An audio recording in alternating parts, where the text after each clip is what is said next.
El viento alba sobre los campos de Extremadura, arrancando hojas de los olivos y lavando consigo el eco de un disparo que on resonaba en el corazón de Javier.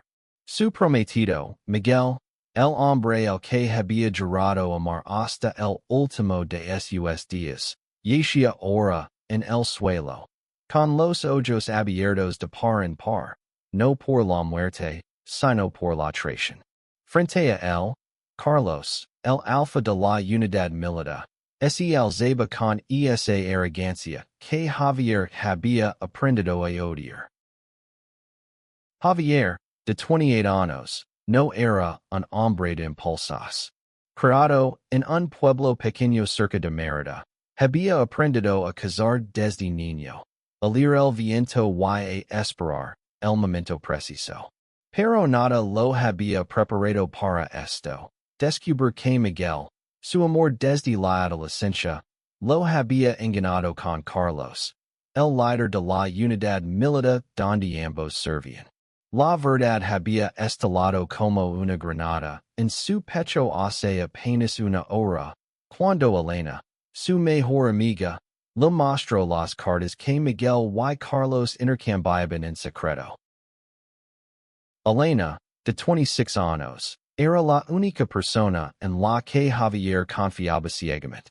Con su cabello castaño y su mirada que parecía atravesar las mentiras, ella había sido su ancla desde que se conocieron en la Universidad de Salamanca. Ahora, parada a su lado en este campo embarrado, sostenía su brazo con fuerza, como si temiera que Javier se deshiciera en la tormenta que los rodeaba. ¿Por qué, Miguel? La voz de Javier tembló, pero no por debilidad, sino por la furia contenida que lo consumía. El rifle en sus manos apuntaba al suelo, pero todos sabían que un movimiento en falso podía cambiarlo todo. Miguel, era de lado, con su uniforme militar manchado de lodo, alzó la mirada. Sus ojos, esos que una vez hicieron que Javier sonara con un futuro juntos, estaban ahora llenos de culpa. A sus 30 años, Miguel era el tipo de hombre que atraía miradas, carismático, apuesto, con una sonrisa que podía desarmar a cualquiera. Pero esa sonrisa no estaba ahora. Solo había súplica. Javier, no quería que los superas así. Comenzó Miguel, pero Carlos lo interrumpió con una risa seca. Déjalo, Miguel. No tiene sentido mentir ahora. Carlos, de 32 años, era el epítome del alfa. Alto, musculoso, con cicatrices que contaban historias de batallas en las que siempre salía victorioso. Su tono era bolón, como si la escena frente a él no fuera más que un juego. Javier apretó el rifle con más fuerza. Había servido en la misma unidad que Carlos. Había soportado sus órdenes y su actitud de superioridad durante años. Pero esto era personal. Carlos no solo había robado el amor de Miguel, sino que lo había humillado. Lo había reducido a un eco de sí mismo. Esto no es un juego, Carlos, dijo Javier, su voz baja pero cargada de amenaza. Me traicionaste. Los dos lo hicieron. Elena dio un paso adelante, su presencia como un faro en la tormenta.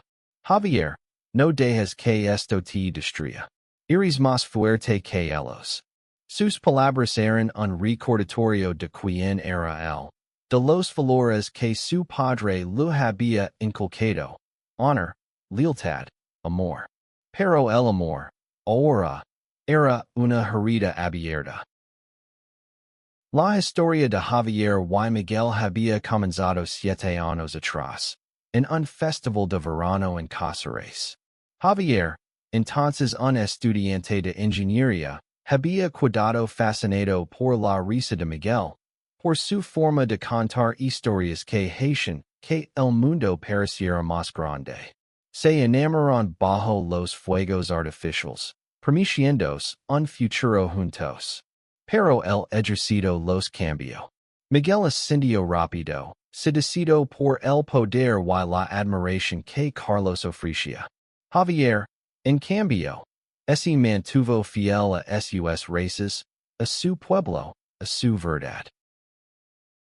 Ahora, en este campo, bajo un cielo que parecía a punto de desplomarse, Javier enfrentaba una elección. Podía apretar el gatillo, dejar que la ira lo consumiera, o podía encontrar otra forma de sanar. Pero antes de decidir, necesitaba entender. ¿Cuándo empezó?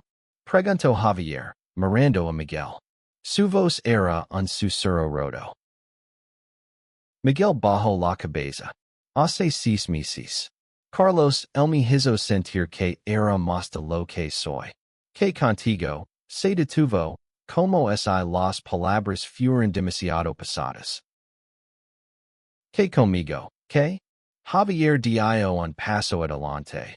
El rifle, en sus manos. Que no era suficiente? Que nuestro amor no valía nada? No es eso. Dijo Miguel, alzando la mirada. Te amo, Javier. Siempre te he amado. Pero Carlos él es diferente. Es poder, es fuerza.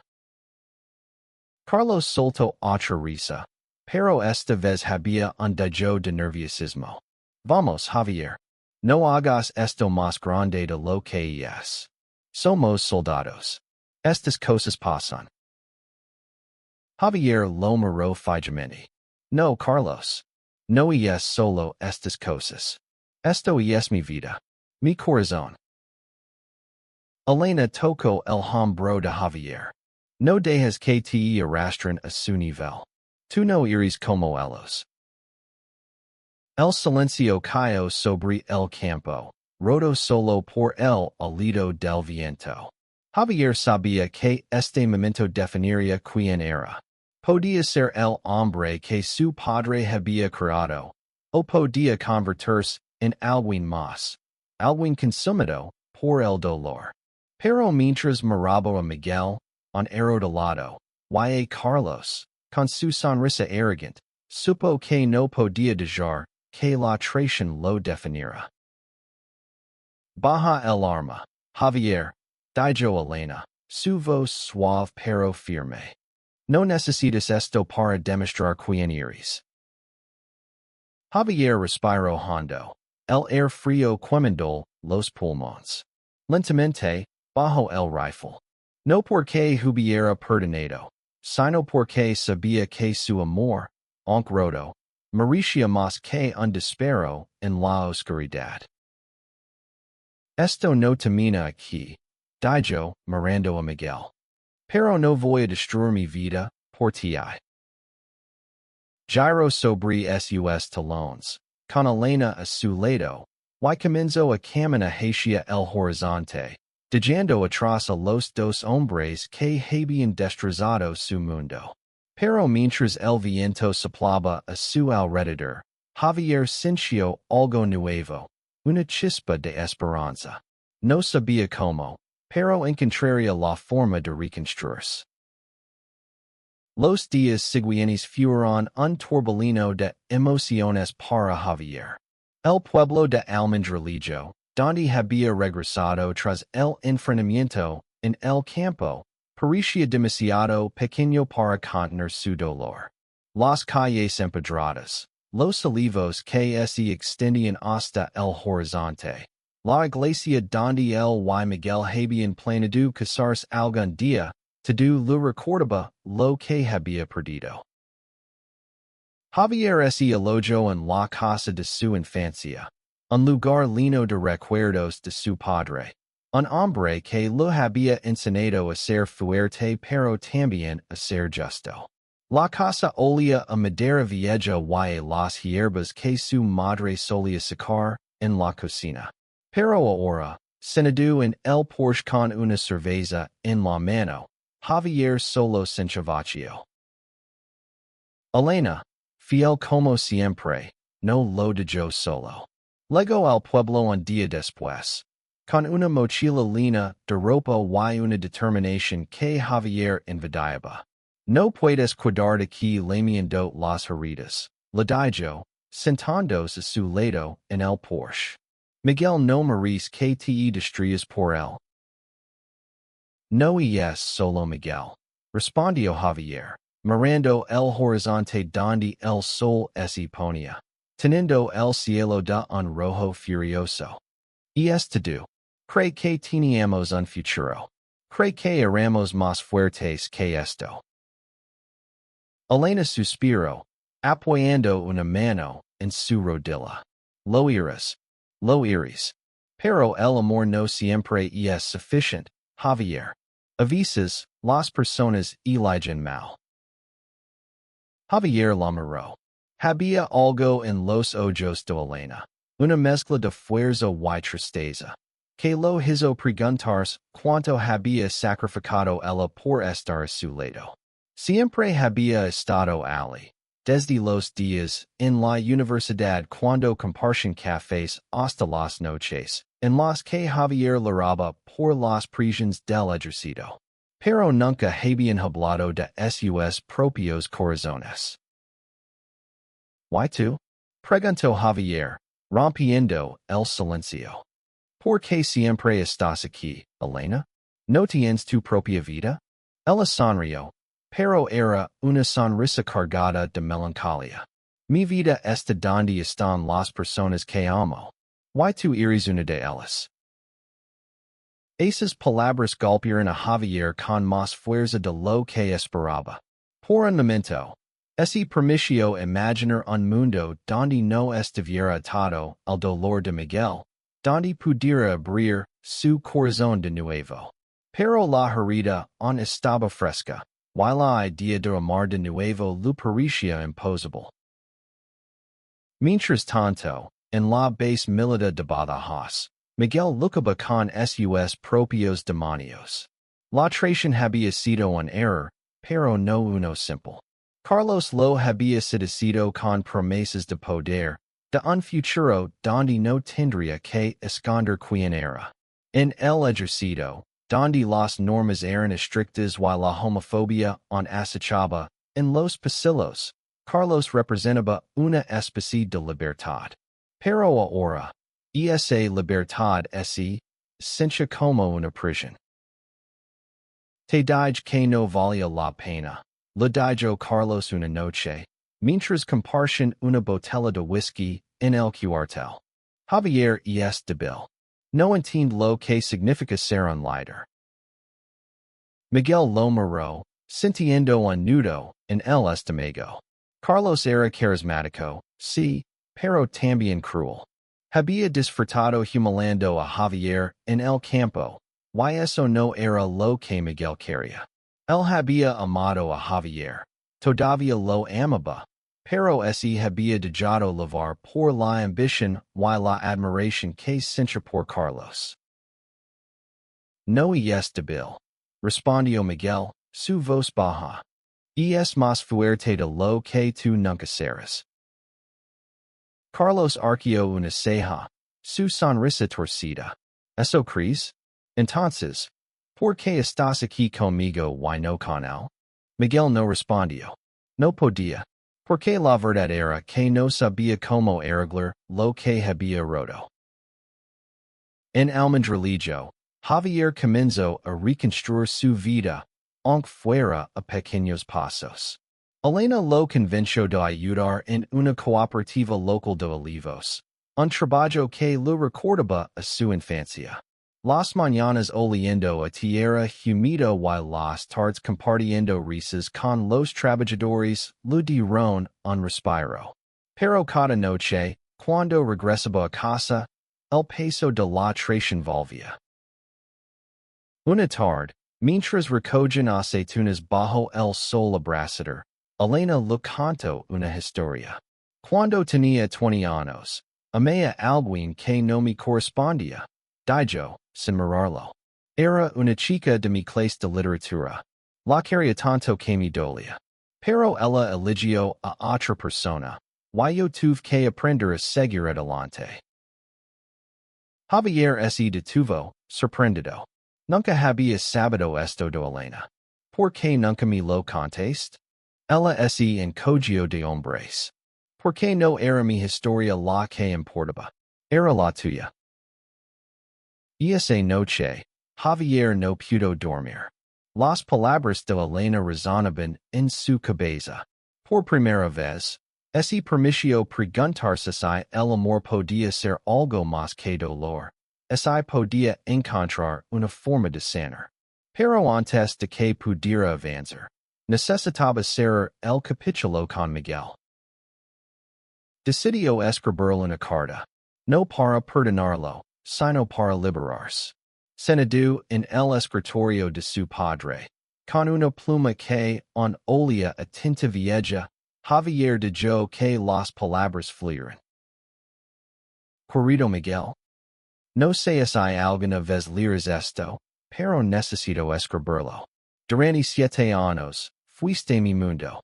Cada sueño que tuve, cada plan que hice, estaba construido alrededor de nosotros. Pero tú elegiste otro camino, uno que no incluía mi corazón. No te odio. Aunque debería. Lo que siento es más grande que el odio, más profundo que la ira. Es tristeza, pero también es fuerza. Porque a pesar de lo que hiciste, sigo siendo yo. Sigo siendo el hombre que te amo con todo lo que tenía. No sé qué pasará contigo y Carlos. Quizás el te de lo que yo no pude. Pero quiero que sepas que merezco más que ser una sombra en tu vida. Merezco un amor que no tenga que rogar, que no tenga que pelear contra la arrogancia de otro. Adiós, Miguel. Espero que encuentres lo que buscas. Yo, por mi parte, voy a encontrarme a mí mismo. Javier. Escribir la carta fue como arrancar una espina del pecho. Javier no la envió, no on. La guardó en un cajón, sabiendo que algún día encontraría el valor para entregarla. Pero por ahora, era suficiente con haberla escrito. Los días en la cooperativa se convirtieron en semanas. Y Javier comenzó a notar pequeños cambios en sí mismo. Las mañanas ya no eran tan pesadas, y las risas con los trabajadores se sentían más genuinas. Elena estaba siempre allí, organizando, bromando, recordando que la vida seguía. Una tarde, mientras compartían un café en la plaza del pueblo, Elena le hizo una pregunta inesperada. ¿Has pensado en lo que quieres, Javier? No en lo que querías con Miguel, sino en lo que quieres para ti. Javier la miró, sorprendido por la profundidad de la pregunta. No lo sé, admitió. Durante tanto tiempo, todo giró en torno a él. A nosotros. Entonces es hora de que pienses en ti, dijo Elena, con una sonrisa suave. Eres más que el hombre que amo a Miguel. Eres Javier, el que siempre encuentra una forma de seguir adelante. Esas palabras se quedaron con él. Por primera vez en mucho tiempo, Javier sintió que podía imaginar un futuro sin Miguel. No estaba seguro de cómo sería, pero la idea ya no lo aterrorizaba. Mientras tanto, en la base, Miguel estaba cada vez más atrapado en su propia confusión. Carlos seguía siendo magnético, pero su encanto comenzaba a desvanecerse. Las noches que pasaban juntos estaban llenas de risas y promesas, pero también de vacíos. Miguel comenzaba a darse cuenta de que Carlos no buscaba amor, sino control. Y él, en su búsqueda de algo más grande, había sacrificado lo único que realmente importaba, Javier. Una noche, después de una discusión con Carlos, Miguel tomó una decisión. Robó una motocicleta de la base y condujo hasta Almendralejo. No sabía que diría cuando viera a Javier, pero necesitaba intentarlo. Necesitaba pedir perdón. Cuando llegó al pueblo, era medianoche. Las calles estaban silenciosas, iluminadas solo por la luz de la luna. Miguel estacionó frente a la casa de Javier. Su corazón latiendo con fuerza. Pero antes de que pudiera tocar la puerta, vio a Javier y Elena sentados en el porche, riendo bajo la luz de un farol. Por un momento, Miguel sintió celos. No de Elena, sino de la paz que Javier parecía haber encontrado. Se dio cuenta de que había perdido algo más que a Javier. Había perdido la oportunidad de ser parte de esa paz. No llamó a la puerta. En cambio, dejó una nota en el buzón, escrita a toda prisa. Lo siento, Javier. No espero que me perdones, pero nunca dejaré de arrepentirme. Al día siguiente, Javier encontró la nota. La leyó en silencio, con Elena a su lado. No dijo nada, pero sus ojos se llenaron de lágrimas. No eran lágrimas de dolor, sino de alivio. Por primera vez, sintió que podía dejar ir a Miguel, no con ira, sino con aceptación. Vamos a dar un paseo, dijo Elena, tomando su mano. Hay un mundo entero esperándote. Y así, bajo el sol de Extremadura, Javier dio el primer paso hacia un nuevo capítulo. No sabía a dónde lo llevaría, pero por primera vez, estaba listo para descubrirlo. El verano llegó a almendralejo con un calor que parecía derretir hasta los pensamientos. Javier, ahora más centrado en su trabajo en la cooperativa, comenzaba a encontrar consuelo en la rutina. Las mañanas oliendo a olivos, las tardes compartiendo historias con los trabajadores y las noches con Elena, en el porche se convirtieron en su refugio. Pero aunque el dolor de la traición de Miguel se desvanecía, aún había momentos en los que Javier sentía su sombra. Una tarde, mientras cargaba cajas de aceitunas en un camión, un desconocido llegó al pueblo. Se presentó como Raúl, un fotógrafo de 29 años que viajaba por España documentando la vida rural. Alto, con cabello rosado y una sonrisa que parecía iluminar el aire, Raúl era un soplo de aire fresco en la monotonía de almendralejo. Sus ojos verdes tenían una chispa de curiosidad, y su acento madrileño era suave, casi melódico. Estoy buscando historias auténticas, dijo Raúl, mientras tomaba fotos de los olivos bajo el sol. Gente que viva con el corazón abierto, que no tenga miedo de mostrar quién es. Javier, intrigado, lo invitó a un café en la plaza. Había algo en Raúl que lo hacía sentir cómodo, como si pudiera hablar sin ser juzgado. Durante horas, hablaron de todo, la vida en el pueblo, los sueños de Javier, incluso la traición de Miguel. Raúl escuchaba con atención, sin interrumpir. Sus ojos fijos en Javier como si estuviera capturando cada palabra con su cámara. Tú tienes una historia que contar, dijo Raúl al final, con una sonrisa. No solo de dolor, sino de fuerza. Se ve en cómo hablas, en cómo sigues adelante. Javier se sonrojó, no acostumbrado a los completos. No sé si mi historia es tan interesante. Es más que interesante, respondió Raúl. Es humana. Esa noche, Javier no pudo evitar pensar en Raúl. Había algo en su forma de hablar, en su risa, que lo recordaba lo que sentía cuando conoció a Miguel. Pero esta vez, era diferente. No había promesas grandiosas ni juramentos de amor eterno. Solo había una conexión, fragile pero real. Elena notó el cambio en Javier. Ese fotógrafo te gusta, ¿verdad? Preguntó con una sonrisa pícara mientras compartían una botella de vino en el Porsche. Javier se rió, nervioso. No sé de qué hablas. Oh, por favor, dijo Elena, dando un cadazo. Te six mirándolo como si fuera el único hombre en el mundo. Javier suspiró, mirando las estrellas. ¿Y es demasiado pronto? Después de todo lo que pasó. No hay un reloj para el corazón, respondió Elena.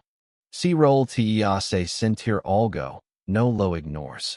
Solo vi despacio. Mientras tanto, en la base de Badajoz, Miguel estaba cayendo en una espiral. Carlos, cada vez más controlador, lo había aislado de sus antiguos amigos en la unidad. Las noches de risas se habían convertido en discusiones. Y Miguel comenzaba a ver a Carlos por lo que realmente era, un hombre que usaba su carisma para manipular. Una noche, tras una pelea particularly violenta, Miguel decidió que ya era suficiente. Empacó una mochila y dejó la base sin mirar atrás.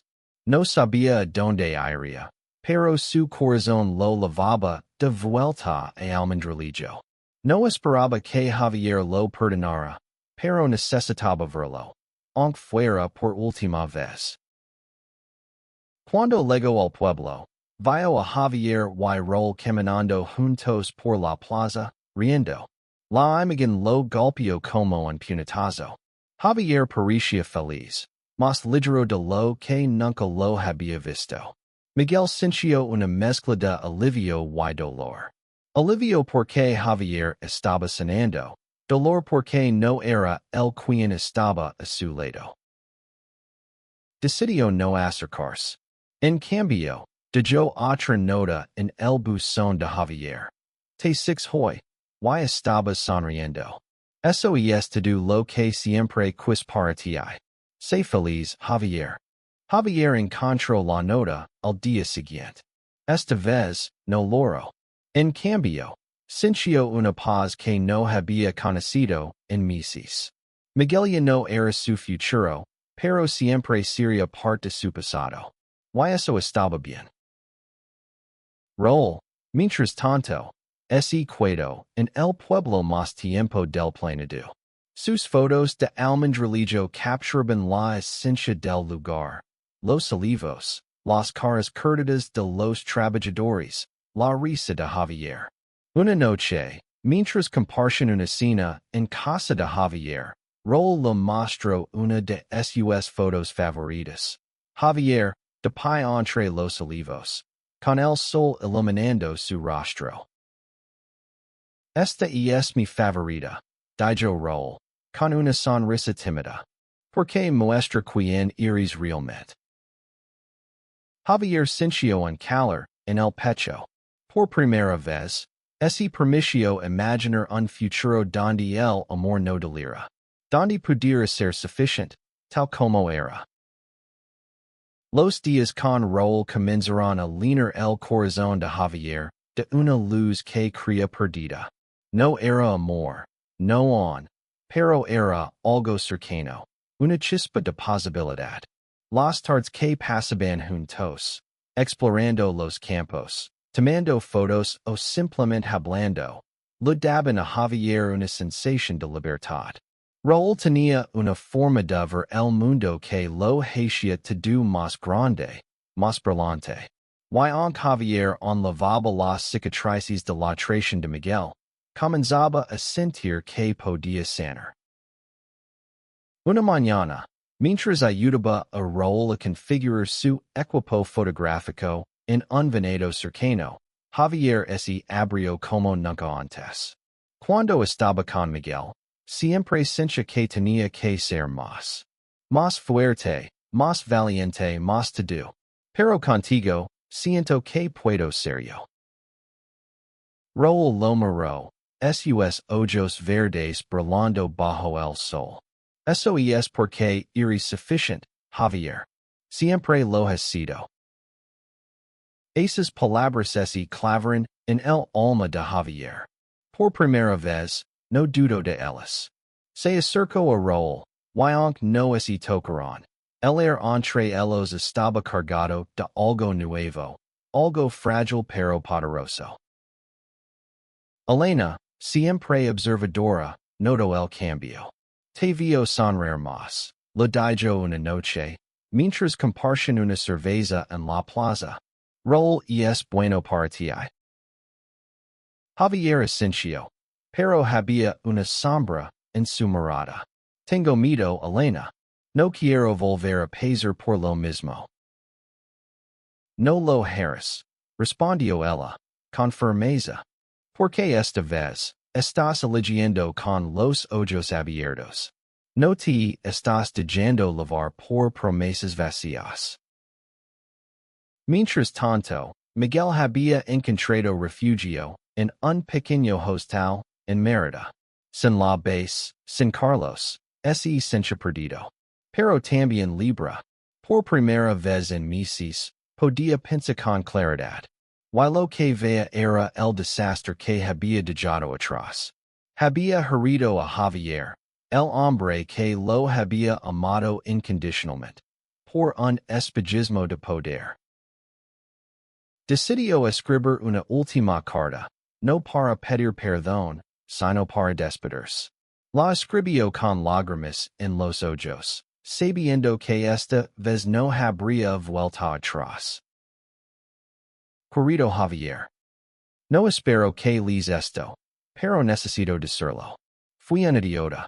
Elegí el camino equivocado, y en el preciso, te perdí.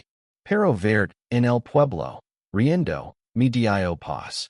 Sé que no merezco ser parte de tu vida, pero quiero que sepas que siempre te llevaré conmigo. Sé feliz, Javier. Te lo mereces más que nadie. Con amor. Miguel.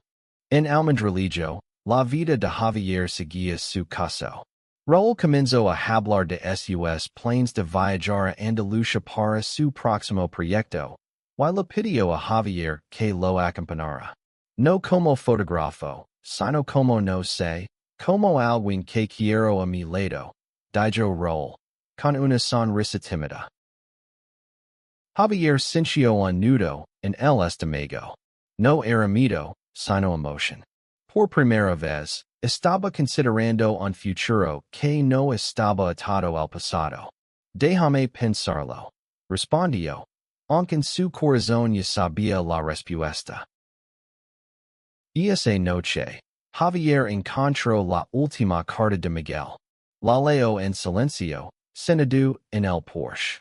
Cuando terminó, no sintió dolor, sino una extraña sensación de ser.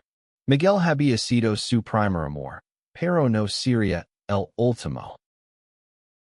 Al día siguiente, Javier buscó a Raúl. Ir contigo a Andalucía, dijo, con una sonrisa que no había mostrado en mucho tiempo. Pero solo si permites no tomarme demasiadas fotos. Raúl se rió, acercándose a él. No puedo prometer eso. Eres demasiado fotogénico. Por primera vez en meses, Javier se permitió reír de verdad. El peso de la traición se desvanecía, reemplazado por la promesa de algo nuevo. No sabía a dónde lo llevaría su camino con Raúl, pero estaba listo para descubrirlo. En la base, Carlos seguía con su vida, pero algo había cambiado. Sin Miguel, su carisma parecía menos efectivo. Los soldados comenzaban a cuestionar su liderazgo, y él sentía el vacío de su propia arrogancia. Pero esa era su historia, no la de Javier. Javier, mientras tanto, comenzó a empacar para el viaje a Andalucía. Elena lo ayudó, con una mezcla de orgullo y tristeza. Te voy a extrañar, dijo, abrazándolo. Yo a ti, respondió Javier. Pero siempre estás conmigo, Elena. Eres mi familia. Con una mochila al hombro y rol a su lado, Javier dejó almendrillillo atrás, no como un hombre roto, sino como alguien que había encontrado la fuerza para empezar de nuevo. Andalucía era un mundo diferente. Los campos de olivos dieron paso a colinas doradas y pueblos blancos que parecían sacados de un cuadro. Javier y Rol se instalaron en un pequeño hostal en Ronda, un lugar donde las calles empedradas y el desfiladero que cortaba el pueblo en dos parecían reflejar la división que Javier encincha en su corazón. Pero cada día con Raúl, cada conversación, cada risa, ayudaba a ser esa grita. Raúl era paciente. Nunca presionaba a Javier para que fuera más de lo que estaba listo para ser. Pasaban los días explorando, tomando fotos, compartiendo comidas en pequeñas tabernas. Una noche, mientras cenaban bajo las estrellas en una terraza con vistas al desfiladero, Raúl tomó la mano de Javier. No quiero apresurar nada, dijo, su voz suave pero firme. Pero quiero que sepas que estoy aquí. No solo por las fotos, no solo por el viaje. Por ti. Javier sintió un calor en el pecho, una mezcla de miedo y esperanza. No estoy seguro de estar listo, admitió. Pero contigo siento que puedo estarlo algún día. Raúl sonrió, apretando su mano. Eso es más que suficiente. Mientras tanto, en Mérida, Miguel intentaba reconstruir su vida. Había encontrado trabajo en una pequeña librería, un lugar tranquilo donde podía perderse en las páginas de los libros. Pero cada noche, cuando cerraba la tienda, pensaba en Javier. No con la desesperación de antes, sino con una aceptación tranquila. Había perdido a Javier, pero también había aprendido algo sobre sí mismo. El amor verdadero no se construye sobre promesas vacías. Una tarde, mientras ordenaba libros, Miguel recibió una llamada inesperada. Era Elena. No te llamo por Javier, dijo, su voz firme. Te llamo por ti. Sé que estás intentando cambiar. Y quería decir que está bien. Todos cometemos errores. Miguel se quedó en silencio, sorprendido. Gracias, Elena. No esperaba esto. No lo hago por ti, respondió ella, con una risa seca. Lo hago por Javier. Porque él merece un mundo donde todos podemos sanar. Esa conversación marcó un punto de inflexión para Miguel. Por primera vez, sintió que podía perdonarse a sí mismo. No buscaba redención, pero sí un nuevo comienzo. En Ronda, Javier comenzaba a sentirse en casa. Las fotos de Raúl empezaban a incluirlo más a menudo, no como un modelo, sino como parte de su historia. Una tarde, mientras caminaban por el desfiladero, Raúl le mostró una serie de fotos que había titulado El hombre que volvió a sonreír. Eran todas de Javier, riendo, trabajando, mirando el horizonte. No sabía que sonría tanto, dijo Javier, con una mezcla de sorpresa y emoción. Y es porque estás empezando a ver como yo te veo, respondió Raúl, con una sonrisa. Y esa noche, por primera vez, Javier se permitió besar a Raúl. Fue un beso tímido, casi tentativo, pero lleno de promesas. No era el amor apasionado que había sentido por Miguel, sino algo más profundo, más real. Era un amor que crecía desde la confianza, no desde la necesidad. Los días en Ronda se convirtieron en semanas, Y Javier comenzó a pensar en el futuro. No solo en su relación con Raúl, sino en quien quería ser. Decidió retomar sus estudios de ingeniería, algo que había abandonado por el ejercicio. Raúl lo apoyó, permitiendo quedarse a su lado mientras perseguía sus sueños. Una noche, mientras compartían una botella de vino en el hostal, Javier recibió un mensaje de Elena. Era una foto de almendrelillo con un mensaje. El pueblo no es lo mismo sin ti, pero estoy orgullosa de ti.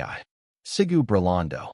Javier sonrió, sintiendo una gratitud inmensa por las personas que lo habían sostenido en sus momentos más oscuros.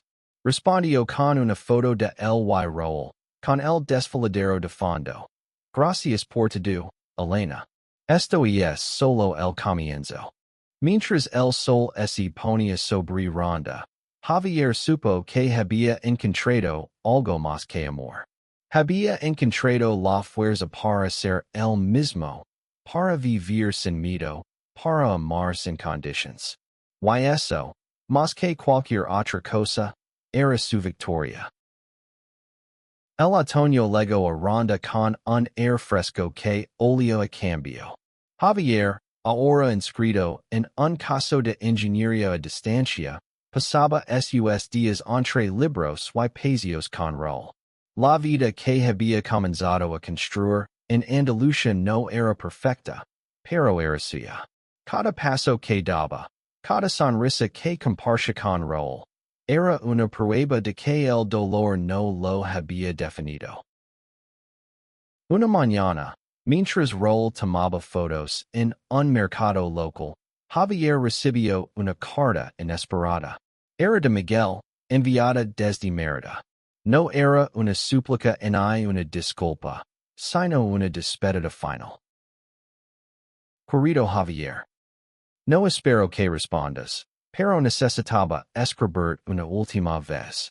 He encontrado un lugar en el mundo, no el que imagine, pero uno donde puedo ser mejor. Sé que no merezco tu perdón, pero quiero que sepas que estoy agradecido por lo que fuimos. Me enseñaste lo que significa amar de verdad. Y aunque fall, levar esa lección conmigo siempre. Sé feliz, Javier. No porque yo lo quiera, sino porque te lo mereces. Miguel. Javier leo la carta varias veces, sentado en un banco frente al desfiladero. No sintió ira ni tristeza, solo una paz profunda. Miguel había sido su primer amor, pero también su primera lección. Y ahora, con Raúl a su lado, Javier sabía que el amor podía ser diferente, más tranquilo, más honesto, más libre. Esa noche, Javier y Raúl celebraron su primer mes juntos en una pequeña taberna. Entre risas y copas de vino, Javier sintió que el pasado se desvanecía, dejando espacio para el presente. Raúl, con su cámara siempre a mano, capturó el momento. Javier, sonriendo, con los ojos llenos de vida. No sé cómo lo haces, dijo Javier, mirando a Raúl. Pero contigo, todo parece posible. Es porque lo es, respondió Raúl, tomando su mano. El amor no es perfecto, Javier, pero es real. Y eso es suficiente. Mientras tanto, en Mérida, Miguel seguía trabajando en la librería, encontrando consuelo en las pequeñas cosas. El olor de los libros, las charlas con los clientes, la tranquilidad de una vida sin pretensiones. No buscaba amor, no aún. Pero por primera vez, sentía que podía vivir sin la sombra de sus errores. Elena, en almendrelillo, también seguía adelante. Había comenzado a salir con una mujer, una panadera del pueblo que la hacía reír como nadie. Cuando Javier le contó por teléfono, Elena se rió. Paris que todos estamos encontrando nuestro camino, ¿no? Así es, respondió Javier. Gracias por no dejarme caer, Elena. Nunca lo haría, dijo ella, con una sonrisa que Javier pudo sentir a través del teléfono. El invierno llegó a ronda, y con él, la promesa de un nuevo año. Javier y Raúl planeaban viajar juntos, no solo por España, sino por el mundo. Las fotos de Raúl se habían hecho populares, y una galería en Madrid quería exponerlas. Entre ellas, estaba la serie de Javier, el hombre que volvió a sonreír. La noche de la exposición, Javier estaba nervioso. Ver su rostro en las paredes, capturado en momentos de vulnerabilidad y fuerza, era abrumador. Pero Raúl estaba a su lado, sosteniendo su mano, recordando que no estaba solo. Esto es solo el comienzo, dijo Raúl, mientras brindaban con champán. Vamos a escribir muchas más historias juntos. Javier asintió, sintiendo que el peso del pasado se había disuelto por completo. La traición de Miguel, la arrogancia de Carlos, todo eso era parte de su historia, pero no era el final. El final era este. Un hombre que había aprendido a amarse a sí mismo, a confiar en los demás, a vivir sin miedo. Bajo las luces de la galería, Javier besó a Raúl, no con la timidez de antes, sino con la certeza de alguien que había encontrado su lugar en el mundo. Y mientras la ciudad de Madrid brillaba afuera, Javier supo que, sin importar lo que viniera, estaría listo para enfrentarlo. Porque el amor, el verdadero amor, no era solo sobre promesas o pasiones fugaces. Era sobre encontrar la fuerza para levantarse, para sanar, para volver a sonreír. Y Javier, por fin, lo había encontrado.